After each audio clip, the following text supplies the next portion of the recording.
Hey guys, this is the LarryBoy Fanatic. Now I know I may have talked about this book series before in my past videos, but I never got to review any of them. Well, I read one of the books in some of the videos, but it wasn't really a review. So today, I'm going to review the book series by starting with its first installment, LarryBoy and the Emperor of Envy. Before we get started, a little background.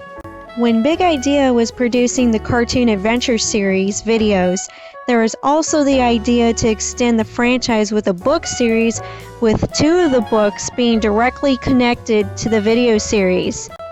Unfortunately, just as the Cartoon Adventures concept failed to bring in enough money to save Big Idea from bankruptcy, the book series only had 9 installments. And as we review each book in the series, you'll see how less and less inspired the books got. It's as if the last book of the series just decided to stop where it was, but we'll get to that when we get to that. So now, let's dive into the first installment of the book series, LarryBoy and the Emperor of Envy. The book opens at junior school, where the Milk Money Bandit decides to disguise himself as the teacher by wearing a poorly constructed mask that was clearly drawn with crayon. Yep, this is the level that we're on with these books. Junior catches on to the bad guy's mischief, but then LarryBoy shows up to capture the suspect. You know, that's nice and all, but when it comes to LarryBoy taking on the Milk Money Bandit, LarryBoy and the Rumor Weed did it better. Although the Milk Money Bandit was stupid enough to demand only $1.28 from the kids, the end result of his crime was done really well. Here, it's basically having a special guest come to show and tell at school. After the opening scene, LarryBoy rides to the Bumbleberg Community College for his superhero class. Well, why not? He does it in the video series.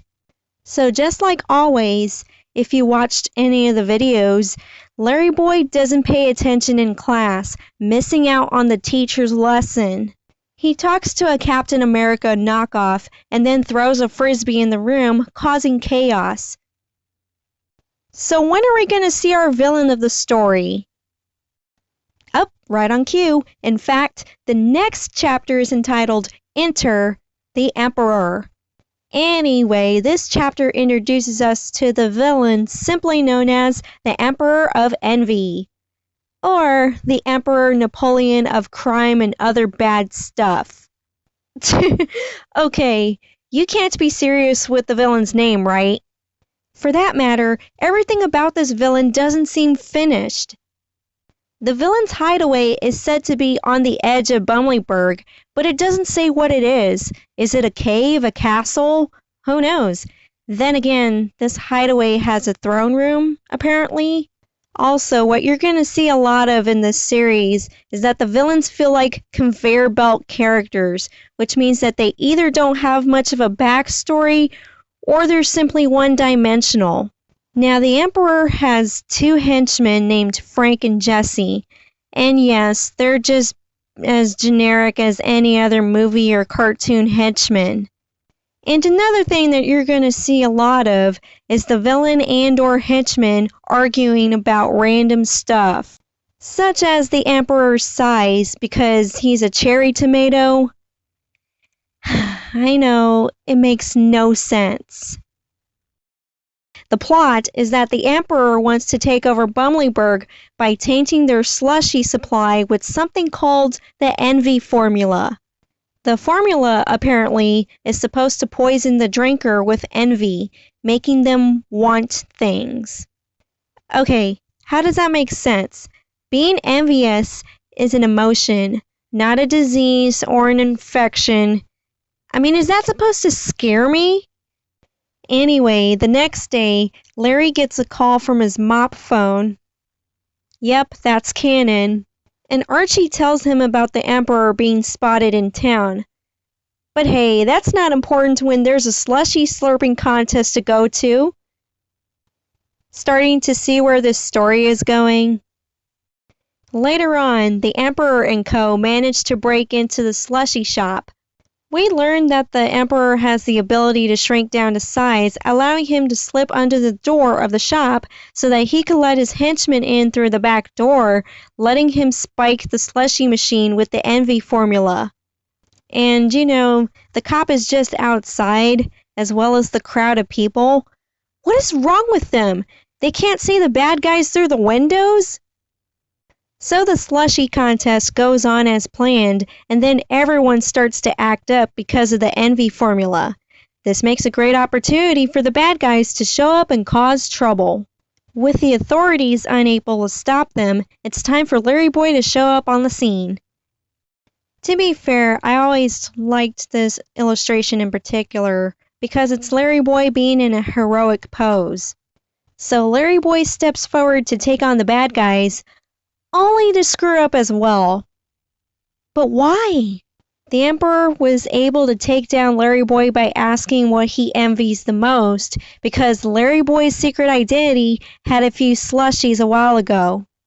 Then again, there's no fight scene, so this scene was lame. And just to make this even more lame, all the citizens of Bumbleyburg are put in jail cells. Luckily, LarryBoy is able to call Archie and tell him what's going on, and Archie manages to go out and get a sample of the envy formula. Somehow! So Archie reports back, which is what the next chapter is entitled. So Archie calls LarryBoy, who's with Bob the Tomato and Junior. I like how in this illustration, Archie's computer shows both the slushy and the envy formula on screen. Obviously, we're getting somewhere, folks. So the characters have a conversation about how being envious is bad because it makes a person weak. And the only way to overcome envy is to be happy with what you have. This somehow allows LarryBoy to reach for the cell keys and unlock his cell, and not unlocking everyone else's. For the next chapter, notice how it's entitled, If at First You Don't Succeed, with 3 dots at the end of the sentence. I wonder what's going to happen next. Yep, he screws up again when the Emperor asks him what kind of superhero toy he wants. Get it? Because it's envious? Just so you know, there are 19 chapters in this book. We're like 15 chapters in, and the problem isn't resolved yet. By the way, the Emperor is having his henchmen use a huge vise to shrink the buildings down to size so that they can fit just right for the Emperor. I don't know why the Emperor's size is that important to the story. Back at the jailhouse, Bob and Junior come to terms with the situation, and Junior comes to terms with having to settle with small newspaper projects rather than taking on bigger ones. Oh yeah, there was a subplot about Junior in this story, but who cares? Anyway, Junior escapes jail and not saving the other citizens, and he tells LarryBoy, who apparently got hassled off screen, that there's more to not being envious than just saying that you're not going to be envious, which was obvious from the start. And of course, this logic makes him strong, and he takes down the bad guys one by one. He even has a vacuum to capture the Emperor in. Oh yeah, I forgot that the Emperor has a shrinking ability, and he just now tried to use it to escape arrest. Okay, so what comes after? The town is back to normal, Junior treats LarryBoy like an idiot, and LarryBoy flies away from the city that's crappily drawn below. And that was LarryBoy and the Emperor of Envy. Now, to say the least, this wasn't too bad a read. It's difficult to be hard on this book in particular because this was the first LarryBoy book that I ever got my hands on, and I was introduced to the book series during high school. As for the story, some of it was alright, while there were some awkward moments such as the fourth wall jokes.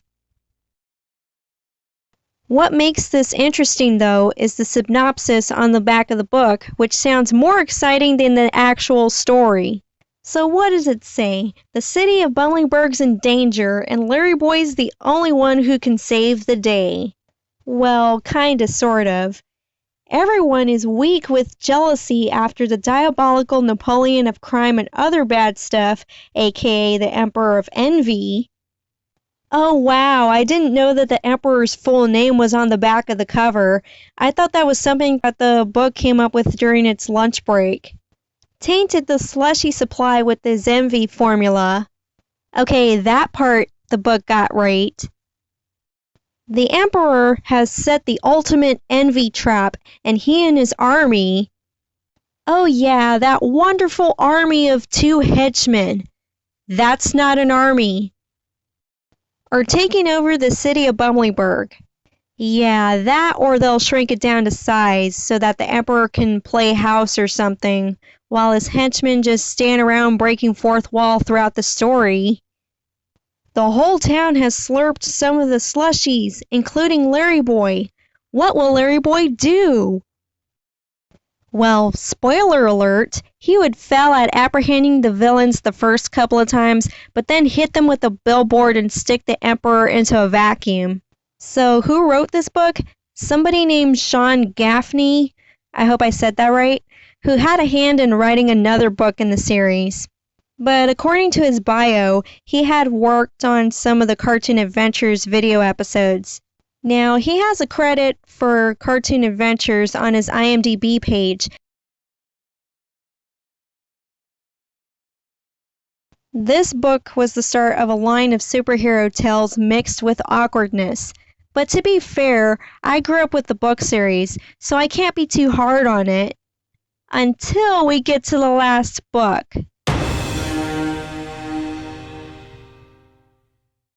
Anyways guys, thanks for watching this video, and if you liked this video, be sure to give this video a like and please subscribe. Now for books 4 and 5, I'll have to make like a compare and contrast video for both, because both books are based on the movies of the same name, but those are stories for another day. And on that note, this has been the LarryBoy Fanatic, the eyes and plunger ears of the LarryBoy universe. See you guys!